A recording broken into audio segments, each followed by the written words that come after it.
स्वागत है आपका AR न्यूज़ इंडिया पर। मैं हूं आपके साथ आकिल रजा। आपको पता है कि पेट्रोल और डीजल की कीमतों में भारी इजाफा हो रहा है। लगातार दिन ब दिन जो दरें हैं वो बढ़कर आ रही हैं, जो आम लोगों के लिए काफ़ी दिक्कतें हो रही हैं। लेकिन सबसे इम्पोर्टेंट बात यह है कि इसके खिलाफ जो पेट्रोल और डीजल के दाम बढ़ रहे हैं, इसके खिलाफ बोल कौन रहा है। आपको पता है कि जब पिछली सरकारें रही थीं और उन सरकारों में जब पेट्रोल और डीजल के दाम बढ़ रहे थे तो सड़क पर कौन कौन आ रहा था, वो मैं आपको आज बताने वाला हूं इस वीडियो में। सबसे पहले हम पॉलिटिशियंस की बात करते हैं। आपने सुना होगा, आपने वीडियो भी देखा होगा, राजनाथ सिंह, स्मृति ईरानी, मुख्तार अब्बास नकवी, शाहनवाज हुसैन, ये सब बीजेपी के नेता थे, बीजेपी के प्रवक्ता थे, उसमें शामिल जो डिबेट का हिस्सा हुआ करते थे और किसी भी चैनल को मिस नहीं करते थे। वहां पर जाकर वो लगातार सरकार की कमियां गिनवाते थे और किस तरह से पेट्रोल और डीजल की जो दाम है वो बढ़ते हैं वो भी गिनाते थे। यहाँ तक कि वो साइंटिफिक तरीका ही बताते थे कि जब कच्चे तेल के दाम गिरते हैं तो पेट्रोल की कीमतें किस तरह गिरती हैं, कच्चे तेल के दाम बढ़ते हैं तब पेट्रोल और डीजल की कीमतें किस तरह बढ़ती हैं। लेकिन आज ये सारी हवाई चीज़ें हो गई हैं, ये सारी चीज़ें गायब हो गई हैं।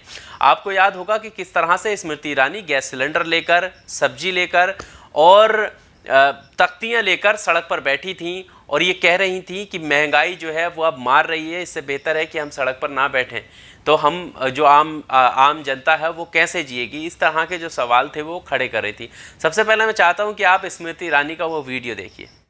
में आश्वासन दिया था कि 100 में महंगाई को कम करेंगे, फिर बार बार करीबन 17 से 18 बार प्रधानमंत्री के कार्यालय ने और कांग्रेस की सरकार ने पेट्रोल और डीजल के दाम क्यों। ऐसे बहुत सारे वीडियो आपके सामने आएंगे। खुद मौजूदा प्रधानमंत्री जो उस वक्त गुजरात के CM हुआ करते थे, उस वक्त के वीडियो उनके वायरल हो रहे हैं और अब जो है सोशल मीडिया पर आप जब खोलकर देखेंगे तो आपके सामने हजारों ऐसे वीडियो आ जाएंगे जो पिछली सरकारों के हैं। यानी कि जब UPA की सरकार थी और मनमोहन सिंह प्रधानमंत्री थे, उस वक्त की सरकार के विपक्ष में जब बीजेपी के नेता थे, बीजेपी थी और उसके नेता जब बयान देते थे तो वो वीडियो आज वायरल हो रहे हैं।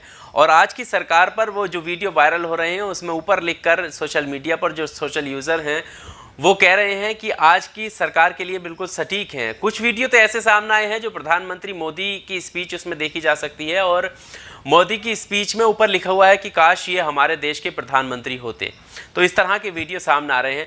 अब मैं बात कर लेता हूँ कि कुछ ऐसे भी लोग थे जो उस सरकार में खुलकर बोल रहे थे, आंदोलन चला रहे थे, जिसमें बाबा रामदेव का नाम भी सबसे ऊपर आता है। बाबा रामदेव ने कोई कोर कसर नहीं छोड़ी थी महंगाई को लेकर। ऐसा लगता था कि मानो ये हमारे सबसे बड़े हितैषी हैं।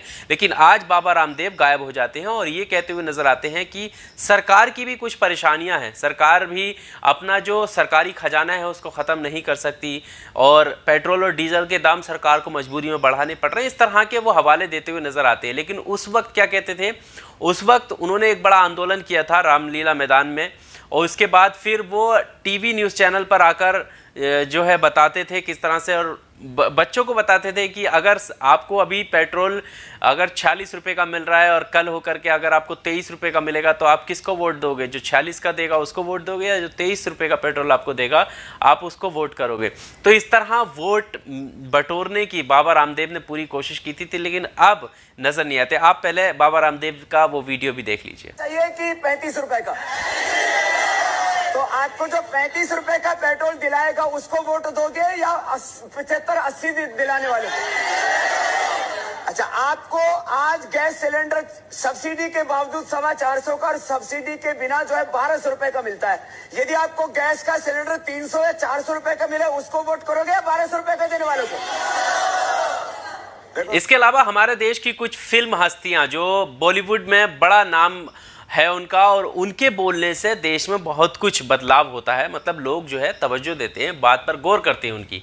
ऐसे लोग हैं जिनका सबसे ऊपर नाम आता है अक्षय कुमार का, उसके बाद हैं अमिताभ बच्चन हैं, वो भी बोलते हैं, अनुपम खेर, उनको बहुत दिक्कत होती थी महंगाई से, परेश रावल, ये सारे सेलिब्रिटी हैं जो उस वक्त महंगाई को लेकर लगता था कि हाँ ये जनता के साथ खड़े हैं और इनके पास पैसा है, लेकिन ये आम जनता की सोच रहे हैं। इन्हें दिक्कत है कि महंगाई क्यों बढ़ रही है, क्योंकि ये एक आम इंसान की सोच रहे हैं जो कम कमाता है और उसके बजट में इधर आधर हो जाता है। इस तरीके की महंगाई को बढ़ने के लिए उसकी चिंता ये कर रहे हैं। लेकिन अब जब पेट्रोल 80 के पार और डीजल पेट्रोल के इतिहास में पहली बार हुआ है कि डीजल पेट्रोल से भी महंगा होता जा रहा है, लेकिन इन सब की जुबान पर ताला लगा हुआ है, कोई भी बोलने तैयार नहीं है। ना अक्षय कुमार को अपनी देशभक्ति की फिक्र है, ना अमिताभ बच्चन को अपनी जिम्मेदारी की।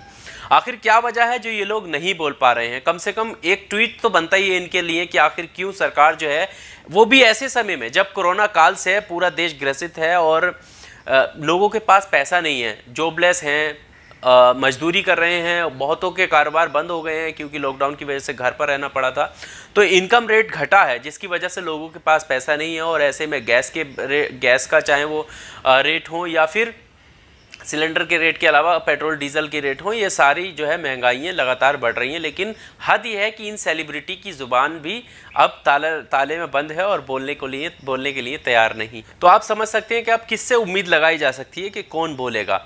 रही बात भक्तों की, तो उनके लिए भी मैं बोल देता हूँ, क्योंकि वो एक जैसे कोई आवाज़ उठाता है तो कुछ लोग ये भी कहते हैं कि अगर पेट्रोल डीजल के दाम नहीं बढ़ाएंगे तो क्या हमारे देश का जो सरकारी खजाना है वो ख़त्म हो जाएगा? क्या देश के लिए, मतलब देशभक्ति के लिए, उनका कहने का मतलब ये होता है कि देशभक्ति के लिए आप पेट्रोल महंगा नहीं खरीद सकते, डीजल महंगा नहीं खरीद सकते। तो सवाल ये भी है क्योंकि जो किसान है, जो फसल उगाता है, वो 12, 15 या 20 रुपये केजी उसका गेहूँ या चावल का जो रेट होता है, क्या उसको 100 रुपये केजी नहीं बढ़ाया जा सकता? दूध का रेट जो 50, 45 या 100 के अंडर रहता है तो उसको 200-300 रुपये कर दीजिए, ताकि वो भी तो मैनेज करें कि जो दूध किसान गाय भैंस जो भी दूध के लिए पालता है और उसका दूध बाहर शहर में जाता है तो उसको 500 रुपये केजी जब मिलेगा तो उसका फ़ायदा होगा, किसान की आर्थिक स्थिति सुधरेगी।